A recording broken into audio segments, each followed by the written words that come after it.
Hi, everybody, and welcome to the first of many podcasts at Rockstar Consulting. Our very first guest is an actual thought leader from our thought leader program. It's Andre Els. Thank you so much, Andre, for making time for us this morning to have this chat and share some content and knowledge on the fear of failure. Andre is a qualified life coach and NLP practitioner. He's here today to share some information and have a discussion with me in and around the fear of failure. Andre, mornings. How's it going? Morning, Yakin. I'm good and you. This is quite an interesting topic for me because this is something I feel that we've all have suffered from in one or other experience. And yeah, it just manifested itself last week while we were actually having a thought leader session. And I thought, well, take the time, write the script, and let's see where it goes, and let's see how we can address my own fear of failure. Yes, Um, so yeah, let's get into this and see where it goes. let's get in. And I think the best way is let's jump into a couple of slides to guide us through. And so here's our cover page. Our motto is our passion is your success. The Thought Leader Academy 2024 is an after hours initiative taking people that are trainers, coaches, speakers, marketers, and entrepreneurs of all walks of life into how to package their business as a solopreneur and then build teams within this very network. So, Andre is part of that program. It's an annual program, and that's how we got to talking and we fell on this topic that we felt this needs to be shared. There are so many people Yeah. that ask Andre about this and have one-on-one sessions about this. We thought it would be a fantastic piece of content to share with a larger audience. So the topic for today is the fear of failure. Andre, can you unpack a little bit of this introduction for us and tell us why you chose this topic and what is the fear of failure, please? Yakin, and good morning, everybody. Once again, the fear of failure is in essence an emotional response to an anticipated negative outcome that you're not going to be able to manage your own expectations within a particular situation or environment. It's often rooted in your subconscious or your psyche and can manifest in many, many aspects of your life, your education, your career, your relationships, and sometimes even as something as simple as your hobby. And, I just feel this needs to be addressed. For example, with me, it manifested as a child in my swimming career. And it was quite an interesting response that I had to this because for me, it was a fear of not winning that became the fear of failure. And also the fear of disappointment, which is also part of fear of failure. And when you are taught that there's no such thing as coming second or there's no such thing as second best, the fear of failure is quite astronomical. So this is where it actually stemmed from for me. But, you know, to the next question, where does this fear come from? That's the interesting thing. Yes, Uh, yes, Andre. If I could just jump in on just yeah, one thing I'd like to mention on what is the fear of failure is, and this comes up often when Andre and I yes, speak, is the schooling system. yeah, We are incentivized for getting things right, okay, and we are not incentivized. In fact, there's a little bit of shame and embarrassment about getting things yes, wrong, you're right. and that's what stops us from putting up our hand and trying. And we all know the only road to success or learning anything is actually failure. In fact, I've heard numerous speakers and authors say that we should be incentivized for actually failing. So we Yes. encourage failure. I thought that's a worthy point when we talk about, what is the fear of failure. And now, please, yes, please unpack for us. Where does it come from? Well, like I've said, it's ultimately it's your ego and your subconscious trying to protect you, okay, from an expected negative outcome. Because we have minds, we have very, very vivid imaginations and very active minds, and your mind can process a multitude of outcomes simultaneously. And strange enough, because of what you said with our educational system and the way some of us have been raised, we always tend to pin for the negative, thinking, oh crap, it's going to be a negative if I don't attempt this, or if I don't do this, if I don't do that, etc., etc., 100%. etc. You know, so like I said, and the biggest one we have that I see is in amongst peer pressure, especially in schools, familial pressure, for example, in relationships, to do the right thing, to get married at an early age, to have children, to live the white picket fence life, when it's actually not possible anymore. Um, and this is where your mind obviously starts creating these worst case scenarios, because you think to yourself, okay, I'm now expected to have this brilliant educational experience when, for example, I'm not meant for university, um, because of my aptitude. I, for example, I'm not a good studier. I'm a good person with my hands. So why not? Why do I have the peer pressure or the familial pressure of going to university when I can go to a FET college or a college where I can study a trade and still become something successful? You know, so this is, Totally resonate with that. you know, The one part that stuck out for me is, the white picket fence life, yes, this sort of on paper life.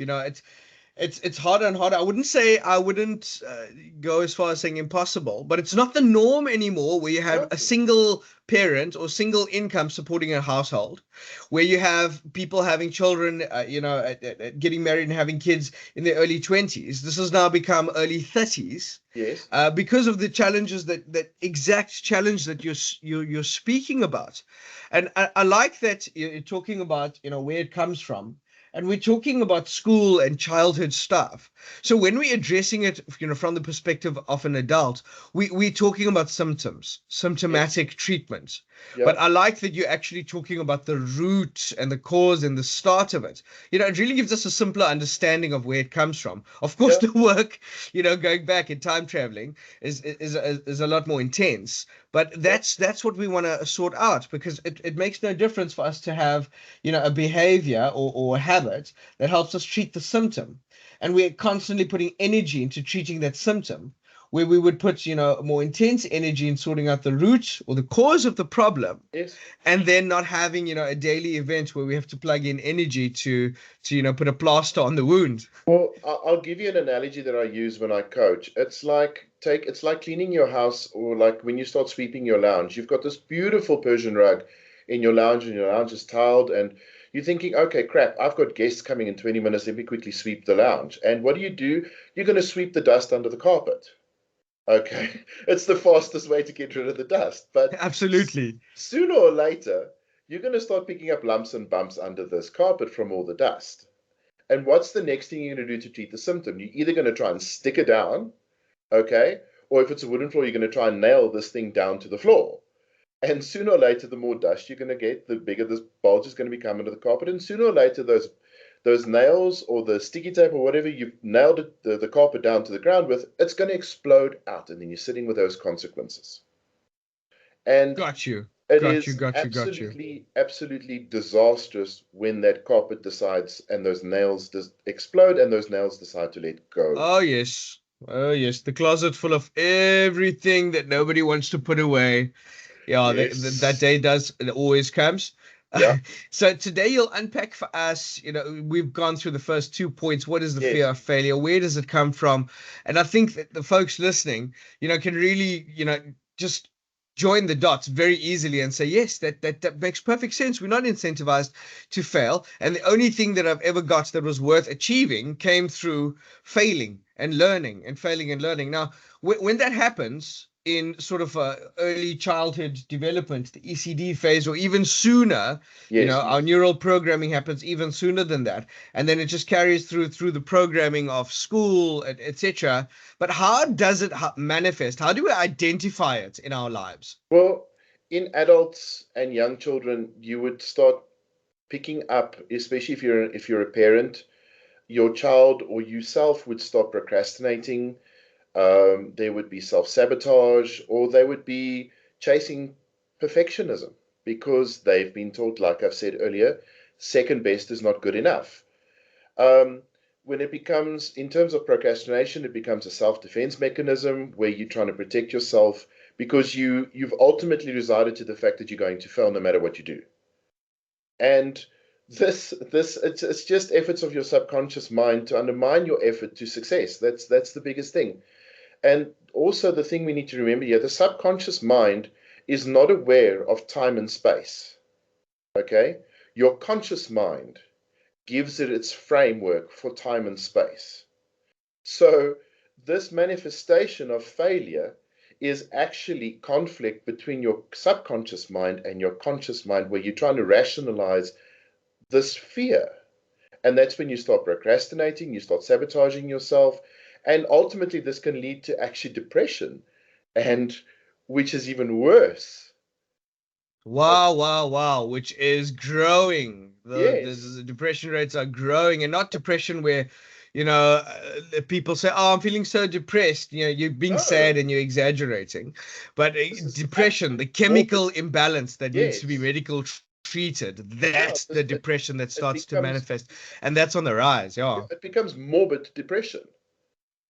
And that's it's sure. an exceptionally dangerous place to be. So, as a life coach, when I see this and identify this in someone, we start working on processes to reframe the mind, to help that person look for positive outcomes. We'll give suggestions and help them reframe their thought processes so that they can start seeing the positive.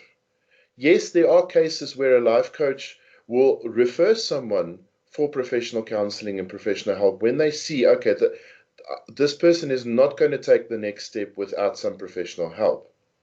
And it takes some time and it takes some skill to identify that as a coach, because a lot of coaches will just push through, push through, push through, and ultimately then it's a null reward for that patient, that client, that patient, when you should have said, okay, dude or ma'am, it's time for you to seek professional help with this. We've gone as far as we can.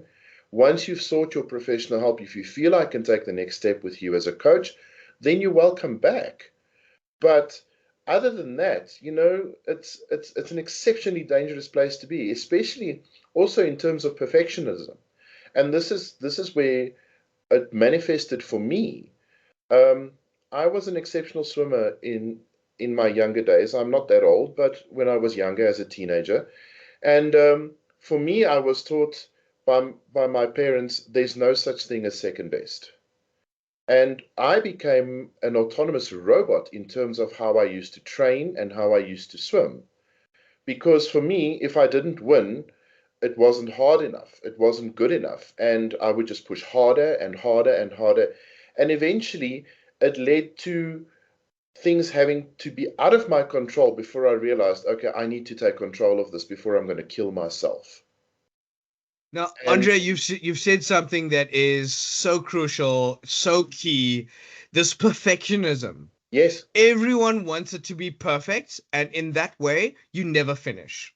no, you You don't. never finish. You're unable to maintain deadlines. It gives you that feeling of inadequacy, and then Yes, it ties in with the self-sabotage and the procrastination, and then with the big topic for today, the fear of failure, is I'm so scared that this isn't going to get me an A, this isn't yep, going to be well received, then I yes. end up doing nothing. I end up not finishing, no one ever gets to see it, and that's the self-sabotage. You start It's thinking, what's the crazy. point? You actually start thinking, what's the point? Because it's going to fail anyway. Exactly, and that's the I think, sorry, yeah, that's where you start tipping into the consequences. But how it manifests is exactly, I've seen it over thousands of people that I've worked Yes, with. The procrastination, self-sabotage, and perfectionism is actually across the board. It's very few people with the right kind of training and development that actually are aware of the self-sabotage, the procrastination, and the perfectionism. In fact, it's become a norm, and people laugh about it. They're like, "Oh, I'm procrastinating." It's not funny. It's become a no, norm, and you're laughing about it because everyone says it. So you think that it's actually normal. And then you look at people who actually are half successful and full successful, and they don't have the amount of procrastination or no. self sabotage, and they may be perfectionists, but Mm, they're not scared of submitting the first draft to find out where the gaps are to yes, strive for being for having it being as close to perfection as possible. You see, I mean, let's get to the consequences of this. Yes, The yes. consequences of this um, is it's literally not just a psychological thing. It becomes tangible because you start thinking, okay, I'm going to fail. So what do? You start procrastinating. What tangibly gets affected? Your health. Okay, whether it be you've stopped going to gym, or in my case, I stopped swimming. What started suffering? My health. I picked up weight, and because of the weight, I started having low self-esteem, and we started delving into the realms of depression, etc., etc., etc. Got bullied at school because of my weight and my size. So it was just literally like Dante's Inferno. You start circling the drain at the end of the day. Wow. Yes. And then Andre, this the attitude, right? Yes, The attitude of gratitude, which you often speak of. I yes, want to share that here is, if you have strong or high levels of procrastination, self-sabotage, and perfectionism, you can't see what you're doing right, and then you no, can never pat yourself on the back. And I have a reasonable sense of humor. I have a good sense of humor, yes, actually. you I have do. a really good sense of humor, and I was not aware of it until I was about 24. Facebook came out. I started connecting with friends from high school, and I was in personal development and wanting to understand myself and what I was doing right, what I was doing wrong, at that late in life. Yes. 24, right? And then they said, "You were so funny." So many people were saying you were so funny, and I'm like, "Really? I'm funny?" I had to become aware of that fact. So when you do those three bad things, and you're not doing it on purpose, this comes from the system that we were Yep. programmed into. You're not able to be grateful, and I can't stress enough, everybody. Andre mentions this a lot. When you're not in the attitude of gratitude, it's the opposite. You're in the attitude of procrastination, self-sabotage, and being okay with not progressing. But you see, here's the thing. People forget that you don't grow personally. You start limiting your personal growth, and people start taking advantage of that because they're going to think, oh well, that's just how he is. They don't see the greatness that you actually are, and because you in your own life cannot identify it, and people are so used to seeing that you are just this arbitrary person, they're not going to help you with your personal or professional growth. They're going to actually limit your opportunities, and that's going to cause you to limit your own opportunities. And guess what? You're going to circle the drain even harder and faster. Exactly, exactly. Andre, I want you to unpack something for me just as quickly as you Yeah. can. So I know a whole range of people, and I want to let's go back to school, right? Yes. So I know kids that were overweight in school, and I'm going to give you two different profiles.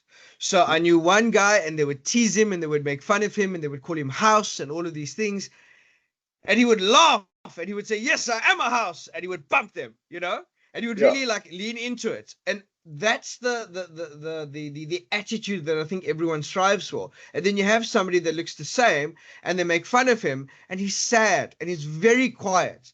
And then only once you get to know him, you actually understand, whoa, you've got so many wonderful ideas, and you said have such a wonderful personality. I wish we could get to know you. But yes, the teasing made this person become more introverted, and you don't get to Yes. see the side of them. But then I actually want to say it's before that. Both kids were teased. Why the attitude difference? I think it comes from the fact that that child was raised in a family where they were taught to be, it's okay if you're big for now, because you can change it. You have the opportunity and the ability in your own life, and the decision to make is your own, if you want to be big for the rest of your life or if you want to start getting into shape.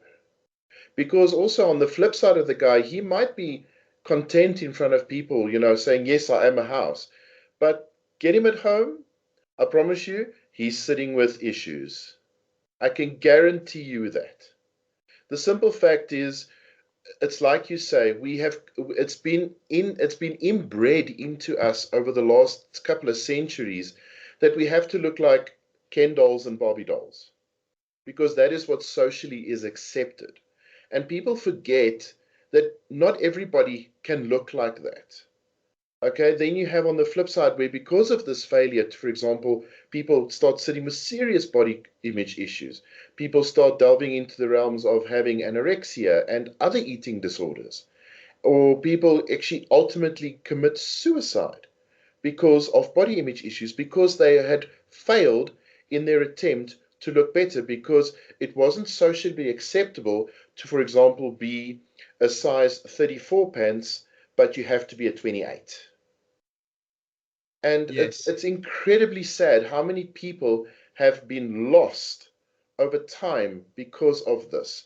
Because people have been raised that we have to look a certain way, we have to act a certain way, because that is what is socially acceptable. Now, Keen, in the past with the Thought Leader Academy, I used the simple analogy of a packet of 9 lion matchboxes, and you're the one dead center. When you unwrap the wrapper, it's expected of you to look like all the other 8 boxes. But then you, as this little box, you become self-aware and you think, okay, but hold on, I don't like the color of the match heads. I don't like them brown. I want them red. So then you change them. Or you don't like the color of the print of the ink of the lion. You go from black to blue because you think, okay, this looks cool.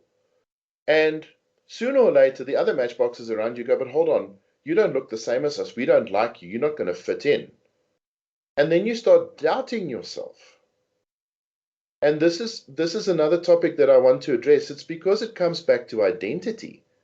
Our identity and who we are is formed while we are still in our mother's wombs. From there, up until the age of 7, our identity is formed. Our thought processes are formed in those formative years as well. And if we as parents or as how should I say, older generations have the guts to say to the younger generations, it's actually okay if you want to be a blue inked line matchbox with red match tips. Just be you, just do you. My mother actually said to me, just be you, that's crazy enough for all of us. I love that. I love that. It reminds me of the movie Spanglish. Yes. Adam Sandler, and there's that little girl that's so creative, and she makes these wonderful, delicious treats in the kitchen, and the mother says, "Oh, that's wonderful! Oh, wow, wow! But you don't Yep. need these." But and then she buys her clothes that are 2 sizes too small, and that isn't the correct way in my opinion, and I'm sure lots of the audience, to bring that message across. The message is, I'd like you to be healthy, you know? Yes. And what I believe, what advice I would have given the mother played by Tia Leone was get her to get into the lifestyle and love the lifestyle for the reasons that you love the lifestyle of running every morning, etc. And instead of body shaming and saying you don't look right and people are going to make fun of you, you've already put it into their minds, and now that's going to manifest and people are Yes. going to make fun of you, and when they do, it now reminds you of what's being said at home by people that you love and trust and see as an authority on information. So instead of saying it in a negative way, rather talk to the fact of, I'd like you to be healthy, or are you happy with the way that you look, and how long do people live based on their life routine, it's diet and exercise, etc., etc. Rather work on those facts rather Yes. than the emotional side of, oh, people are not going to like you, they're going to make fun of you, etc. And then that's what happens at school. The person actually has a negative or a positive self-image. Yes. Maybe the kid that we called house and made fun of was more comfortable with it because he knew that it didn't, the way he looks didn't change his personality, but it Yes. does affect the health, while the other child didn't understand that his personality couldn't shine through what he looked like. Yeah, it almost became a defense mechanism for him to protect himself. And That's it. now we're coming again. I'll just be quiet. Yeah, I'll be quiet because I'm just a quiet big guy in the corner because that's how everyone is like, that's what I am.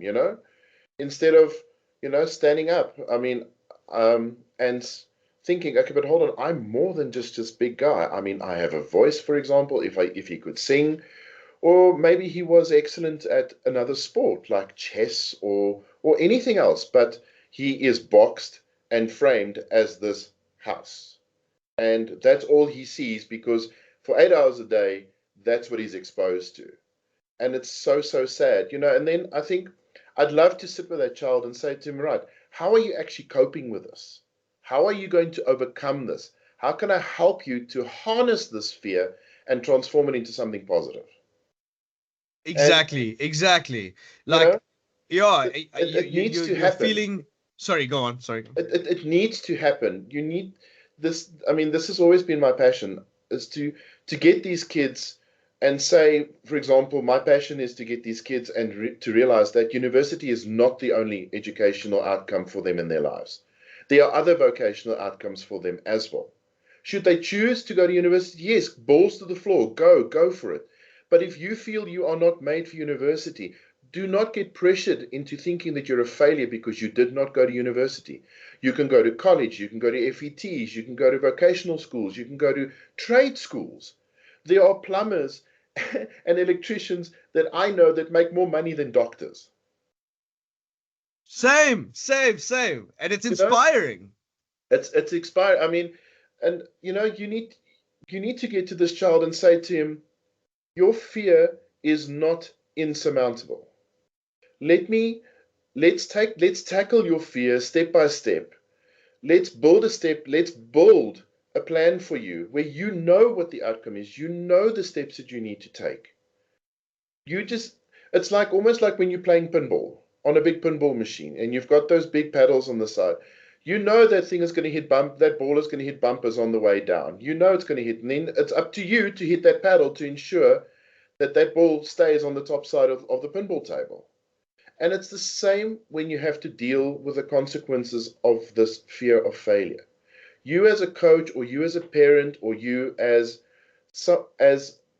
someone who your children or your young people look up to, it is your responsibility to say, hold on, I need to step in here and just give you a little bit of guidance.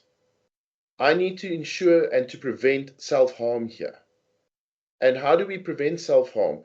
We teach them to build their own resilience, to develop their own sense of self, and we help them set realistic goals with realistic outcomes and realistic expectations. And if it's an insurmountable task that they are attempting, let's say, right, this is your end result. But what are the small steps in between that we need to take to achieve that goal? And over what time do we want to achieve that goal? And is it going to be achievable in this time frame? And That be is the big easy on thing that we yourself need. with that timeline. Exactly. If you break Yeah. it down into smaller steps. Now, in coaching, we call it chunking.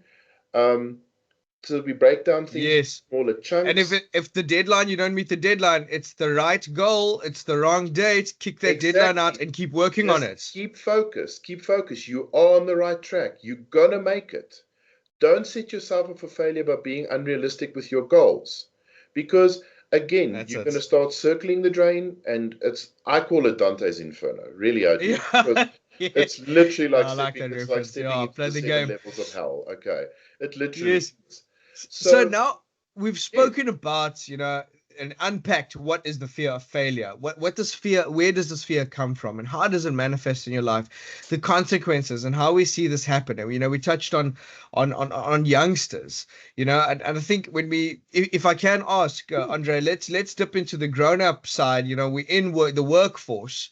What are the consequences, and then we can start, diving into the coping for both the youngsters and the working force. For example, for us as adults, for us who are in the workforce, it is we need to again, work with if you're in a management role, you need to go to your staff and say, right, we see you are not meeting your KPIs. What can we as a business do to assist you to achieve your KPIs? And over what time is going to be acceptable and agreeable for us as a business and for yourself as an employee to work together so that we can achieve your KPIs. And Yes, a PDP, a personal development plan, we call it exactly, in and corporates. and Yeah, I it's, like that. Yes, yes, yes. I mean, but strange enough, that is a very frowned upon term nowadays, because if you as an employer put in a PDP, you're pretty much out the door. It means something's wrong, and Something's wrong, and it's a getting you out process yes, rather than let's see what we can do to to actually, fix you it. know, Yes. that's a company culture thing. So I don't want to generalize, but Yeah, no, I yes, don't want to I generalize, have but seen that. it is known in the corporate world that if you're on a personal development plan, you're pretty much going to be out the door sometime soon. Um, but this is the thing where major corporations in Europe have actually taken the step to go the other way. They say, right, we'll put a personal development plan in place for you. Okay. If you need more, for example, time at home because you're dealing with home issues, then we'll give you the time. Okay. But unfortunately, the consequences of it is we cannot keep your pay the same, you know, or for a certain amount of time, we'll keep your pay the same. But up until that time, if things are not in play, we need to start looking at other measures. So again, there are consequences to all our actions. And we've got, again, it comes to, for us, setting, if annual KPIs, if you work in an industry or in an organization where annual KPIs are set, you as a person setting your KPIs and your goals, make sure they are achievable, sustainable, and you can benchmark them against something, and that there is an attainable deadline to it. Yes, Know within yourself that you can meet that deadline. I mean, it If needs it, to make sense to the person and yes, the business. And I'll exactly. drop something here that I do in business consulting is a calculation. So we run a calculation and we do an assessment on the business, Yes, training, development, onboarding, recruitment, operations, sales, customer service, etc. And what you want to find through the exercise of consulting is you want to find and you want to understand what is your total cost of training, and we really want to illuminate it is expensive to bring new people in. yes, Is it more expensive to bring new people in or to develop the people that you have? And then it begs the question of it depends. How long do I develop that person? When is the cutoff? Now, once you set that timeline in accordance to that cost of recruitment and bringing in a new person, then you understand when your sort of your end date is of when the cost doesn't make sense, and then yes, you have Exco behind you. So now you have the C-suite with you. They're like, okay, this all makes sense on paper. Now we have to get into the behavior and understanding. And the first step to middle management and senior management is before we start addressing the fear of failure or any of the issues is we need to identify. So I would say three-prong approach. Identify. You don't want to start treating people, and blanket approach. You want no, to group people.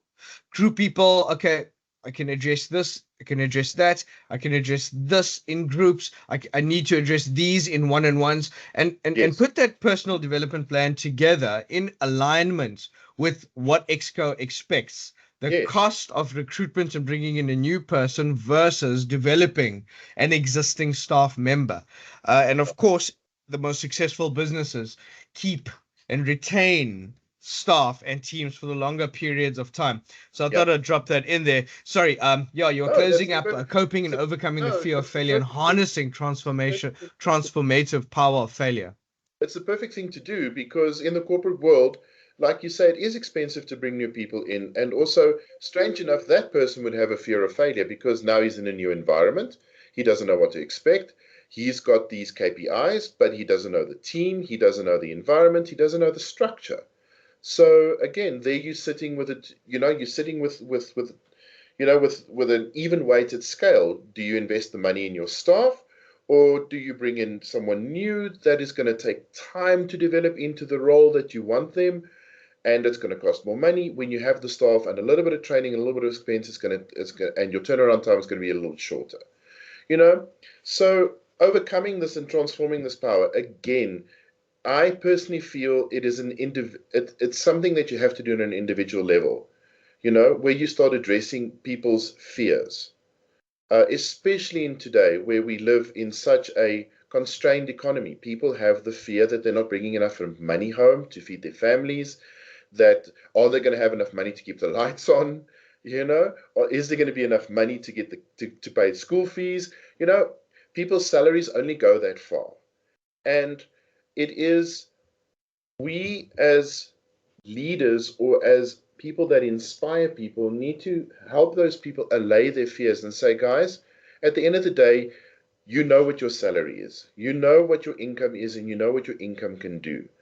You need to make the decision if that's going to be enough for you for the rest of your life, or if you want to move on, or if you need to add something, if you need to take on something additionally, for example, a side hustle to supplement your income so that you can have the life that you want to lead and not just accept the life that you are leading.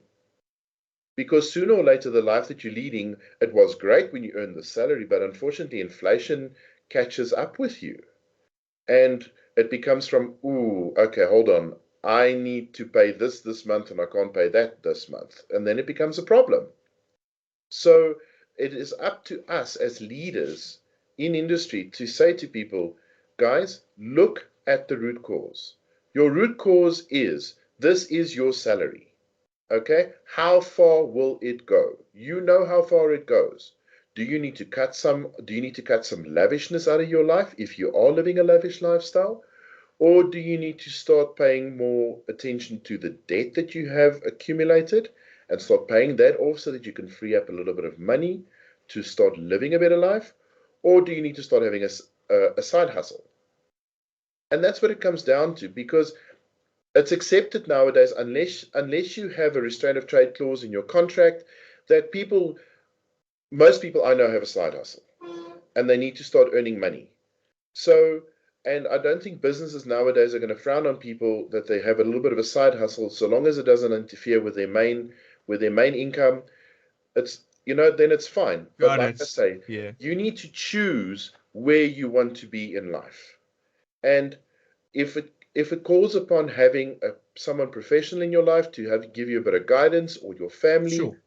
or your friends to say, guys, let's sit together, let's look at your budget, let's look at your life, and let's see how we can help one another. This is what it comes down to. That's what it means to be a grown up. Right. So acknowledging the fact that you need to put up your hand and say, guys, I need help.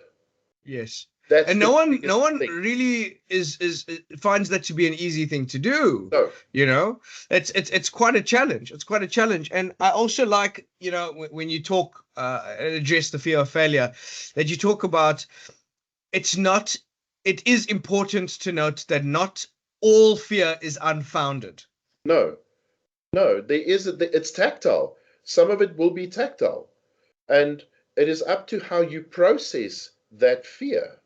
Your body has an innate response. It's called the fight or flight response. Okay? If we're thinking about being in nature and all of a sudden you out in the Kruger and you on this beautiful game drive and you thinking, okay, I see in the distance this lion running and oh crap, he's running for me and I'm his dinner. So that's your that's your flight or fight response. you Yeah. know, are you gonna hoof it, or are you gonna sit there and be this guy's dinner? That's what it Got comes it. down to. And yes, I'm simplifying it, but we as adults have the capacity and the propensity to figure things out for ourselves. And if we don't, we need to have the guts to stand up and say, guys, I actually need help. And that is the first step to transforming your fear and taking your power back over the fear of failure, is Right. acknowledging that you have a fear, okay? Acknowledging that you don't have all the answers when it comes to a specific fear and that you do need help, and that there is people there that can help you.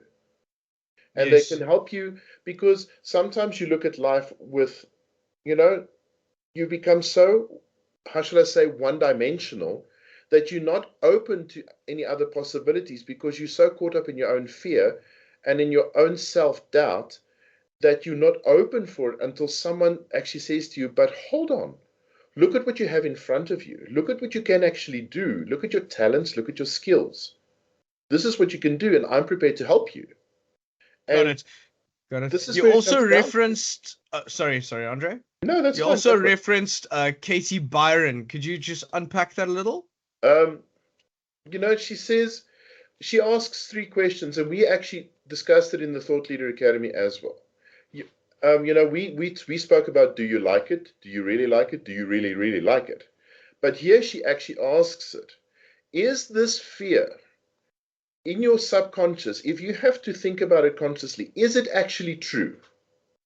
Okay? And then the next thing, is it absolutely true? And the next question she asks, what would I be without this fear? Where is it going to leave me? Wow. Wow. That's big. Where would I be without this fear? Exactly. If you have the tools and if you have the innate knowledge to realize where you're going to be without this fear, you've already taken the next step to your greatness. So, in all of our training at the Thought Leader Academy, in the Life Alignment Method and Absolute Goal, we use something we call ink thoughts. It's the process of writing. I'm not going to get into too much detail, but I will mention why we use it. The mind can only hold a certain amount of information in a list. Look at a shopping list, we can hold three. Once we get to the fourth or fifth item, we start getting forgetful and we start creating a list. Our mind works the same way when we're doing introspection. So how we like to conduct our coaching is with a series of questions that you would have to take pen to paper or fingers to keyboard and start working on the list of things that you'd like to actually develop or shed some illumination upon. So each of these podcasts, you know what, Andre, we should end each of the podcasts with some ink thoughts so Yes, that all of the viewers have an opportunity to actually have a takeaway and yes. expand on it and actually have a session as if it was a coaching session with Yeah, us, you know. I like that. I like So, that. so Ink let's thoughts. roll out ink thoughts at the end of all of these sessions and have Yeah, these questions where people shut off the podcast. You know, you listen to a podcast and then you move on with your day. We're saying, hold on, pause, go through these questions, and then you'll have an actual takeaway, something yes, that'll really be lasting from this podcast. So, yeah. Andre, could you read out the questions to everyone that's listening, Sure. something that they would complete their ink thoughts exercise with? Okay, guys, these are just some of the questions that I would pose myself in the ink thoughts at the end of a podcast. Question one, how do you feel about taking on new challenges or projects?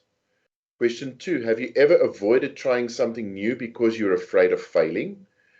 Question three, can you share a recent situation where you felt anxious or stressed about the possibility of not meeting your expectations? Question four, what thoughts go through your mind when you face a difficult task or decision? Question five, do you often compare yourself to others and feel pressured to meet certain standards? Question six, how do you define success and do you like to fall short? Sorry, let me just read that again. How do you define success and do you feel like you fall short of those expectations? Question seven, have you noticed any patterns in your behavior when it comes to setting and achieving goals? Question eight, are there any areas specific in your life where you feel the fear of failure is more pronounced? I'm just going to read that again. Are there specific areas of your life where you feel the fear of failure is more pronounced? Question 9. What kind of support or encouragement do you think would be helpful or pivotal for you in facing your fears? And the last question I think is very important. Can you recall a time when you overcame a fear or challenge and how did you manage to do so? Um, those are the questions that I would start asking myself. Understanding its origins and its manifestations and consequences, it's crucial for us to overcome and harness its transformative power. Okay? By Gotcha. embracing fear as a natural part of the human experience, we as individuals can cultivate resilience, creativity, and a mindset conducive to growth and success. Beautiful. And also, the last thing I want to say on this, by Yes. treating oneself with kindness and understanding and recognizing that fear is a natural part of the human experience is probably the greatest lesson we can take away from any of this. Wow. Wow. Andre, thank you so much for this. No, it's a pleasure. Thank you. I have another question, and I think this is Yes. important for everyone watching is when I answer all of these questions and I complete my ink thoughts exercise, what am I going to see that's written out from answering all of these questions? You're going to see a roadmap for yourself going forward on how you can tackle your own fear of failure. That is the takeaway from this. You by answering these questions, you're gonna create for yourself a roadmap and a constant reminder of how to deal with your own fear of your own failure. and it will be a constant reminder for you on how you actually did it because you've put pen to paper. I love this. It becomes real once we put Yes, pen. It exits the mental space and becomes a physical thing once we it, write it. it I becomes tangible. absolutely. It becomes tangible. Absolutely love it. Absolutely love it. I missed out your two questions here. Pop them in. Apologies for that, but I want to keep it in the video and let people see that, you know, when we do make mistakes, that they're authentic and we leave them in there. Yeah, And last but not least is be brave. So being brave is not walking into a jungle and not knowing what's out there. Being brave is knowing there are tons of creatures that are out to kill you, predators, and walking in there anyway.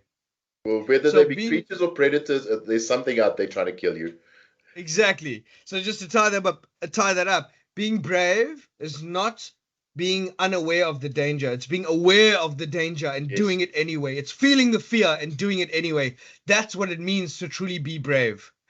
When we have these podcasts and these training sessions, what we want for people is to answer the questions and actually have a takeaway benefit. And I think the biggest benefit is that we wanted to shed light on things that make people feel fearful, show yeah, you the benefit of actually having the fears. There are always positives and negatives that make us whole. I love this reference in Tony Robbins' Netflix show, Netflix special, where he said, if something bad is happening to you and somebody else caused it, how has that helped you in your life? It's just stunning to understand life in that way, because for every negative there is a positive. For every yes, car that you lose, you get something newer and better. And if you get something slower and a jalopy, then something bigger is on the way. And if you look at the track record, look at the data of your life, that is always the case. That is always the case. Something bigger and better is on the way when something is lost. So be brave.